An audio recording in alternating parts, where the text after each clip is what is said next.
What if the fight for justice turned into your worst nightmare? Mr. Irshad Hussain, a loyal PTI supporter, stood up for his leader, Imran Khan. He joined the protests, believing in a cause greater than himself. But within days, his world turned upside down, arrested, thrown behind bars, and forgotten.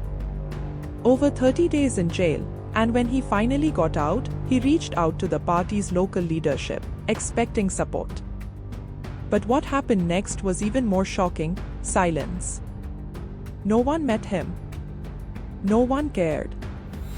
Was this the reward for his loyalty? Are the very people who call for change abandoning their own? We thank Mr. Sher Afzal Gujjar for conducting this eye-opening interview. Watch as Mr. Irshad Hussain shares his painful experience, a nightmare that many loyal PTI supporters may be facing today. Watch till the end, because this could be the fate of any devoted voter.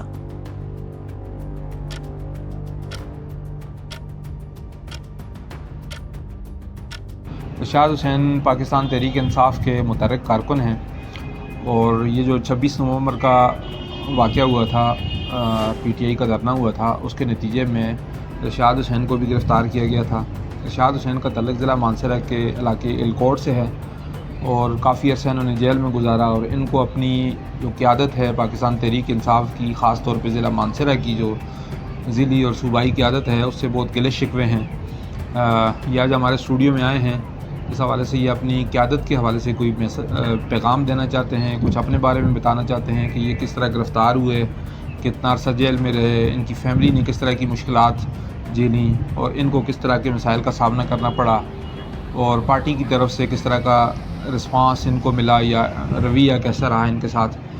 इरशाद साहब, आप पहले थोड़ा सा ये बता दीजिएगा कि आप पीटीआई के साथ कब से वाबस्ता हैं और आप ये 26 नवंबर वाले मामले में कैसे गिरफ़्तार हुए और उसके बाद पार्टी का क्या रिस्पांस था?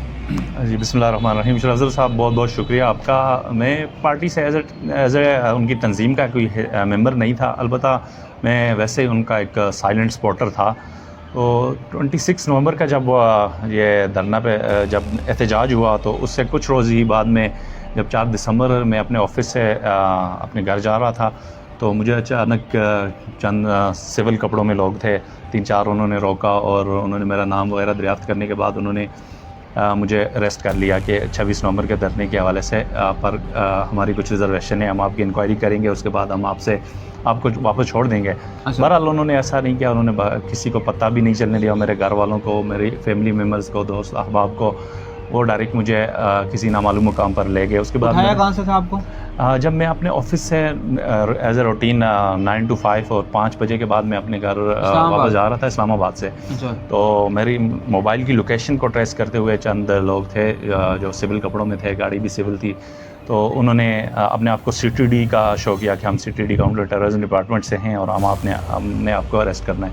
तो बहरहाल मैंने थोड़ी सी इंसिस्ट किया कि आप मुझे वारंट दिखाएं, लेकिन उन्होंने उस चीज़ को नहीं माना और बल्कि मुझे जल्दी विदिन अ मिनट मुझे उन्होंने गाड़ी के अंदर बिठा लिया और मेरे मोबाइल्स वगैरह ले लिए, मेरे सारी चीज़ें ले ली और उसके बाद उन्होंने सारे फिंगरप्रिंट और मेरी तमाम सोशल मीडिया के पासवर्ड्स वगैरह, जीमेल्स अकाउंट्स, फेसबुक, टिकटॉक और इंस्टाग्राम सब चीज़ ले ली। फिंगरप्रिंट्स लेने के बाद उन्होंने मुझे मुख्तलिफ़ मकामात पर वो शिफ्ट करते रहे। इस असना में मेरे घर वाले काफ़ी परेशान थे। उन्होंने मेरे घर वालों ने मुख्तलिफ़ थानों के अंदर सर्च किया, उसके बाद हॉस्पिटल में जाकर डेड बॉडियाँ चेक किए और पूरा अपना जोर लगाया कि कहीं बंदा ट्रेस हो जाए। अचानक से ऐसा कभी हमारे ख़ानदान में ऐसा हुआ नहीं था इससे पहले जी। उसके बाद मेरे घर वालों ने हमारी जो डिस्ट्रिक्ट मानसरा की पीटीआई की लीडरशिप है उनसे रब्ता करने की कोशिश की। मुख्तलिफ़ लोगों से रब्ता किया लेकिन कोई इनका पॉजिटिव रिस्पॉन्स नहीं था। तो उसके बाद उन्होंने सारी अपनी इन्वेस्टिगेशन करके तकरीबन ये कोई 8-10 दिन का, 2 हफ्ते का ऑलमोस्ट प्रोसेस हो गया था। उसके बाद उन्होंने मुझे एक और थाने की एक पीटीआई के ऊपर FIR थी उसमें नॉमिनेट करके उसके बाद ATC के जज ताहिर महमूद सेपरा साहब की कोर्ट में मुझे पेश किया। जब मैं इसी असना में मेरे वकील भी आ गए थे और उन्होंने केस को प्रेजेंट किया। बहरहाल जज साहब ने मुझे जुडिशल रिमांड पर अडयाला भेज दिया था और फिर अडयाला में तकरीबन मेरे 26 डेज़ वहाँ पे गुजरे। तो कुल कितना अर्सा आप गिरफ्तार हैं?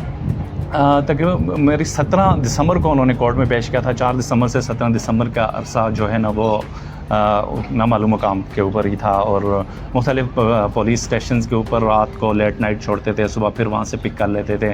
दिन को अपने साथ ही मुख्तलिफ जो उनकी कार्रवाई होती थी उसमें मुझे अपनी गाड़ी के पीछे हथकड़ियाँ लगा के बिठा दिया जाता था और मुख्तलिफ मकामात पर शफल करते रहते थे, चेंज करते रहते थे लोकेशन को। और इस सिलसिला में जब घर वालों को पता चला, उन्होंने बैलेफ केस फाइल किया मुख्तलिफ पुलिस स्टेशन के ऊपर, और फिर जो मेरे वकील थे वो एक पुलिस स्टेशन से मेरी उन्होंने पिक्चर भी हासिल कर ली, जो कि पूरे रिकॉर्ड के लगा कर जब जज सेपरा साहब की अदालत में पेश किया कि पुलिस ने इलीगली इसको डिटेन किया है और इसको बगैर किसी एफआईआर में इतने अरसे से किया, लेकिन जज साहब ने मुझे जुडिशल कर दिया। और जुडिशल करने के बाद फिर शनाख्त परेड के अंदर पुलिस आई यूनिफॉर्म के अंदर, और उन्होंने मुझे मुख्तलिफ़ कैदियों के दरमियान में से मुझे आइडेंटिफाई किया कि इसके पास राइफ़ल थी और हमने इसको बड़ा क्लोजली देखा है, ये फायरिंग कर रहे थे, तो मुझ पर वो राइफ़ल उन्होंने डाल दी। उसके बाद फिर 25 दिसंबर से 5 जनवरी तक जजेस की छुट्टियाँ थी, तो इस छुट्टी के अरसे में ये हमारा जेल के अंदर मज़ीद एक्सटेंड हो गया। उसके बाद फिर 6 जनवरी को हम आए तो पुलिस ने 5 दिन का जिस्मानी रिमांड के लिए इस्तदा की थी जज साहब से। तो लकीली मेरा केस अबुल हसनात ज़ुल्करनैन साहब की अदालत में लग गया, तो उन्होंने बड़ा ही तावन किया हमारे साथ। उन्होंने जब पूरे केस को देखा, मेरे ऑफिस ने मुझे लेटर प्रेजेंट किया था कि ये बंदा इतने अरसे से हमारे यहाँ जॉब कर रहा है और कोई इस तरह की पॉलिटिकल एक्टिविटी में ये नहीं है। तो उसके बाद जज साहब ने पुलिस को थोड़ा झाड़ पिलाई कि आप वैसे वर्किंग प्रोफेशनल्स को उठा के आप ले आते हैं, एक कंपनी का एक प्रोफेशनल अकाउंटेंट है उसको आप उठा के लेके आ गए। तो उन्होंने रिमांड को रिजेक्ट किया और फिर मेरी 11 जनवरी को उन्होंने ज़मानत मंजूर किया और 2-3 दिन बाद फिर मुझे रिलीज़ कर दिया। तो आपकी फैमिली को कब पता चला? ये फैमिली का तकरीबन कोई 8-10 दिन बाद, जब मुझे एक लकीली एक थाने में अंदर लेट नाइट मुझे जब छोड़ के गया तो वहाँ पर एक और कैदी भी था, और उस कैदी को मिलने के लिए एक और बंदा आया, तो मैंने उस बंदे को अपने फैमिली का नंबर दे दिया कि मैंने कहा आप जब बाहर जाएंगे तो आप मुझे इस नंबर पे बता देना कि आपका बंदा इधर है। तो उन्होंने उसी वक्त बता दिया। तब मेरे वकील भी आ गए, घर वाले भी आ गए, उन्हें पता लग गया कि बंदा इस्लामाबाद के अंदर ही है, थाने के अंदर ही है।